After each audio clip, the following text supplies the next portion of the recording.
प्रिय विद्यार्थियों, आज हम मैथिली शरण गुप्त की कविता भारतवर्ष का अध्ययन करेंगे। प्रस्तुत कविता मैथिली शरण गुप्त के काव्य संग्रह स्वदेश संगीत से ली गई है। इस कविता के द्वारा गुप्त जी ने भारतवर्ष की प्राकृतिक और सांस्कृतिक संपन्नता तथा इसके वैभव को अभिव्यक्त किया है। कवि के अनुसार भारत भूमि देवताओं की भूमि है, पुण्य कर्म की भूमि है। यही वजह है कि कई देवताओं ने यहाँ पर समय समय पर अवतार लिए हैं और इस प्रकार यह देश देवताओं की क्रीड़ा स्थली रहा है। इस देश में कृष्ण की मुरली, बुद्ध का निर्वाण मंत्र, महावीर की अहिंसा और दया का संदेश, राम की वीरता और आदर्श व्याप्त हैं। कवि हिमालय के उत्कर्ष का ध्यान दिलाते हुए इस कविता के द्वारा यहाँ की पावन नदियों का भी स्मरण करते हैं और यहाँ के निवासी इस देश में बारंबार जन्म लेकर स्वयं को कृतार्थ करने के इच्छुक हैं। इस प्रकार के भाव इस कविता द्वारा मैथिली शरण गुप्त ने व्यक्त किए हैं। आइए इस कविता का रसास्वादन करते हैं। मस्तक ऊंचा हुआ मही का, धन्य हिमालय का उत्कर्ष, हरि का क्रीड़ा क्षेत्र हमारा, भूमि भाग्य सा भारतवर्ष। कविता की शुरुआती पंक्तियों में ही राष्ट्रकवि मैथिली शरण गुप्त ने भारतवर्ष की महिमा को प्रकट किया है। वे कहते हैं कि भारतवर्ष की अवस्थिति के कारण मही अर्थात धरती का मस्तक भी ऊंचा हुआ है, अर्थात अपने आप में भारतवर्ष को स्थान देकर धरती भी प्रतिष्ठित हुई है। धन्य हिमालय का उत्कर्ष, भारतवर्ष में पड़ने वाला हिमालय पर्वत जो कि अपनी विशालता और ऊंचाई के कारण जगत प्रसिद्ध है, वह भी भारतवर्ष के उत्तरी भाग पर अवस्थित है। इस प्रकार भारतवर्ष और हिमालय पर्वत के कारण यह धरती स्वयं को गरिमा प्रदान करती है। आगे लिखा है, हरि का क्रीड़ा क्षेत्र हमारा। भारतवर्ष के लिए कवि हरि का क्रीड़ा क्षेत्र संज्ञा देते हैं क्योंकि भारतवर्ष में ही एकाधिक देवताओं ने, भगवान ने समय समय पर जन्म लेकर अपनी लीलाएं की हैं। इस तरह से यह देवताओं के खेल कूद की जगह है। भूमि भाग्य सा भारतवर्ष। प्रस्तुत पंक्ति में अलंकार ध्यान देने योग्य हैं। भूमि, भाग्य और भारतवर्ष तीन शब्दों में भ वर्ण की आवृत्ति अनुप्रास अलंकार है। साथ ही भाग्य सा शब्दबंध में उपमा अलंकार देखा जा सकता है। भारतवर्ष को इस भूमि का यानी धरती का भाग्य ठहराने का प्रयास कवि ने किया है। कवि आगे लिखते हैं, हरा भरा यह देश बनाकर विधि ने रवि का मुकुट दिया। भारतवर्ष अपनी हरितिमा के लिए विश्वविख्यात है। कवि लिखते हैं कि विधि अर्थात ईश्वर ने भी, विधाता ने भी इसे सूर्य रूपी मुकुट प्रदान किया है। पाकर प्रथम प्रकाश जगत ने इसका ही अनुसरण किया। चूँकि वैश्विक संदर्भ में भारत की भौगोलिक अवस्थिति पूर्व दिशा में मानी गई है, अतः सूर्योदय भी अपने पूर्वार्ध में भारत और इसके पड़ोसी देशों पर ही अपनी कृपा बरसाता है, रोशनी के रूप में। इसी तथ्य को रेखांकित करते हुए कवि ने यह संदेश दिया है कि सूर्य का प्रकाश भी पहले पहल भारतवर्ष में आता है और तत्पश्चात शेष विश्व इसका अनुसरण करता है। प्रभु ने स्वयं पुण्य भू कहकर यहाँ पूर्ण अवतार लिया। ईश्वर ने भी इस धरती को पुण्य की भूमि स्वीकार करते हुए यहीं पर अपने पूर्ण अवतार लिए। पूर्ण अवतार से तात्पर्य भिन्न भिन्न युगों में अपनी संपूर्णता के साथ लीलाओं को पूरा करने से है। देवों ने रज सिर पर रखी, दैत्यों का हिल गया हिया। समस्त देवलोक ने, देवताओं ने इस धूली, इस मिट्टी के कणों को अपने शीश पर स्थान दिया, अर्थात बारंबार भारत भूमि को प्रणाम किया। दूसरी ओर अपनी इसी पवित्रता ने दैत्यों को के मन में डर पैदा किया। भारतवर्ष की गरिमा, वैभव और शौर्य के सम्मुख देवता हमेशा परास्त होते रहे हैं। लेखा श्रेष्ठ इसे शिष्टों ने, दुष्टों ने देखा दुर्दर्श। जितने भी श्रेष्ठ व्यक्ति, महापुरुष हुए हैं, उन्होंने भारतवर्ष में शिष्टता के दर्शन किए, तो दूसरी ओर दुष्टों ने इसे उग्र, दुर्दर्श अर्थात उग्र भाव से देखा। अपनी पराक्रम के बल पर दुष्टों को भारतवर्ष में हमेशा ही पराजय का सामना करना पड़ा है। इस वजह से दुष्टों ने भारतवर्ष के योद्धाओं के विकराल रूप को देखा, उनकी उग्रता, उनके आवेश को देखा। हरि का क्रीड़ा क्षेत्र हमारा, भूमि भाग्य सा भारतवर्ष।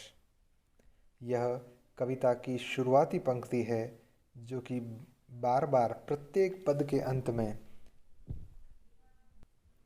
कविता की लय सृजित करने के लिए लाई गई है। अंकित सी आदर्श मूर्ति है सरयू के तट में अब भी। सरयू नदी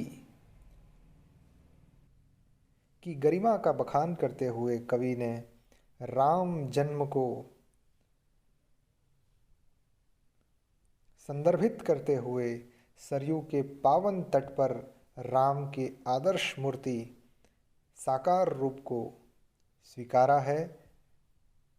आगे लिखते हैं, गूंज रही है मोहन मुरली ब्रजवंशी तट में अब भी।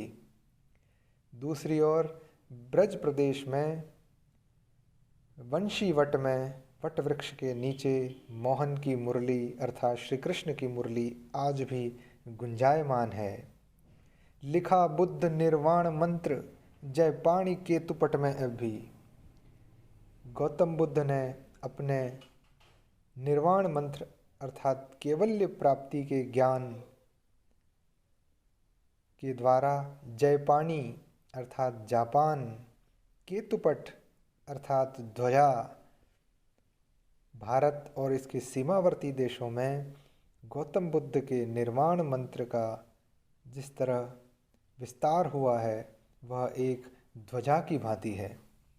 महावीर की दया प्रकट है माता के घट में अब भी। एक और महापुरुष भगवान महावीर, जिन्होंने करुणा का संदेश दिया, वह आज भी भारतवर्ष की प्रत्येक माता के घट में विराजित है और उनके स्वरों से प्रस्फुटित होता है। मिली स्वर्ण लंका मिट्टी में यदि हमको आ गया अमर्ष। भारतवर्ष जहाँ एक और अपनी उदारता, सहिष्णुता और शौर्य के लिए जाना जाता है, दूसरी ओर दुष्टों के सम्मुख यह अपने पराक्रम को जब दर्शाने पर तुल जाता है तो यह किसी भी बड़े से बड़े शक्तिशाली साम्राज्य को भी धूल धूसरित करने की सामर्थ्य रखता है। अमर्ष का अर्थ है आवेश। यदि आवेश में आवे भारतवर्ष और यहाँ के पराक्रमी योद्धा तो वो किसी भी शक्तिशाली दुष्ट का भी संहार करने में सक्षम है। हरि का क्रीड़ा क्षेत्र हमारा, भूमि भाग्य सा भारतवर्ष। आगे है, आर्य अमृत संतान सत्य का रखते हैं हम पक्ष यहाँ। हम आर्य हैं, आर्यावर्त के निवासी हैं, हम अमृत की संतान हैं, अतः हम सत्य का पक्ष रखते हैं, हम सच्चाई की तरफ खड़े होते हैं। दोनों लोक बनाने वाले कहलाते हैं दक्ष। यहाँ संकेत महाराज दक्ष की तरफ है, जिन्होंने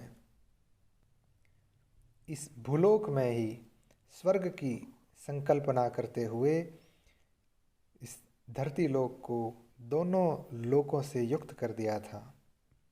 शांतिपूर्ण शुचि तपोवनों में हुए तत्व प्रत्यक्ष। यहाँ के शांत माहौल से भरे पवित्र, शुचि अर्थात पवित्र तपोवनों में, साधना स्थलियों में तत्व प्रत्यक्ष हुए, अर्थात साधक को, ध्यानी महात्मा को तत्व ज्ञान हुआ, अर्थात सत्य का बोध हुआ। लक्ष्य बंधनों में भी अपना रहा मुक्ति ही लक्ष्य।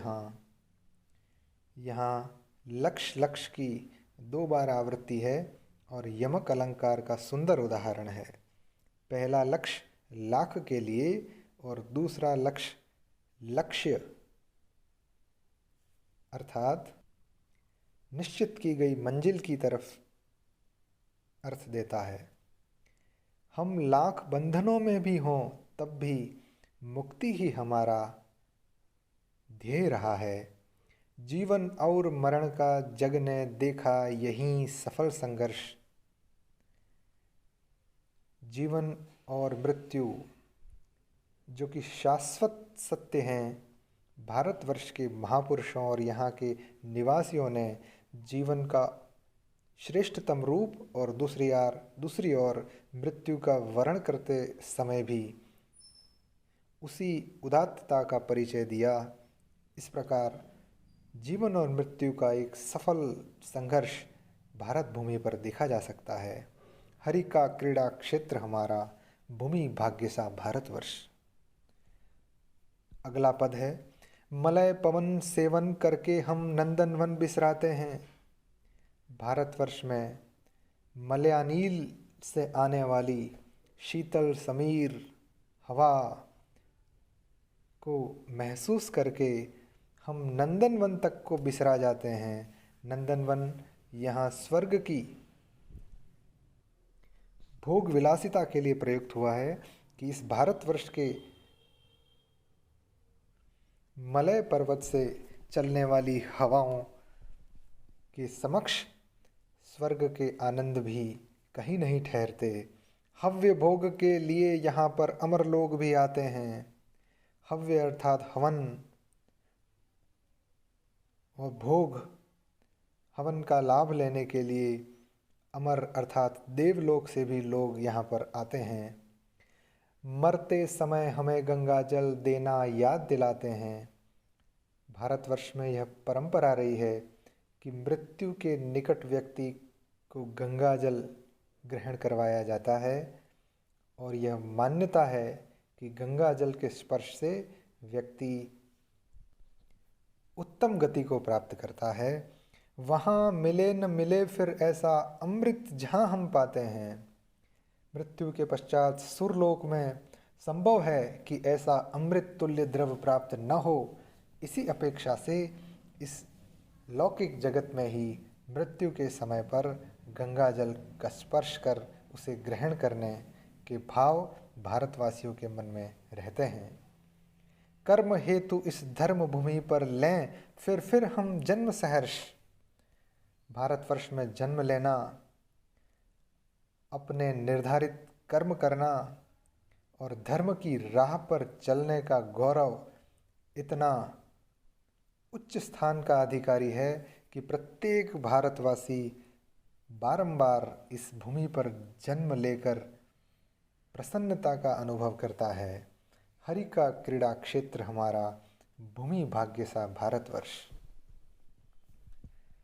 प्रस्तुत कविता में कविवर मैथिली शरण गुप्त ने भारत भूमि की वंदना करते हुए इसे स्वर्ग से भी उत्तम ठहराने का प्रयास किया है। साथ ही भारतवर्ष की महिमा, इसके सांस्कृतिक वैभव को उद्घाटित करते हुए इसके प्रति अपने प्रेम को प्रकट किया है। कविता की भाषा अभिधात्मक है, अर्थात बड़ी सहज शब्दावली में कविता को व्यवस्थित किया गया है कि सामान्य पाठक भी इसका रसास्वादन कर सके। प्रायः महावीर प्रसाद द्विवेदी के युग में कवियों ने कविता में तुकांतता पर जोर दिया है और अपनी भाषा को गद्यात्मक रखने का प्रयास किया है। इस प्रकार के लक्षण मैथिली शरण गुप्त की कविता में सर्वाधिक देखे जा सकते हैं कि इन्होंने अपनी भाषा सरल एवं सहज रखते हुए भी उसमें भावों का उत्कर्ष पिरोया है। धन्यवाद।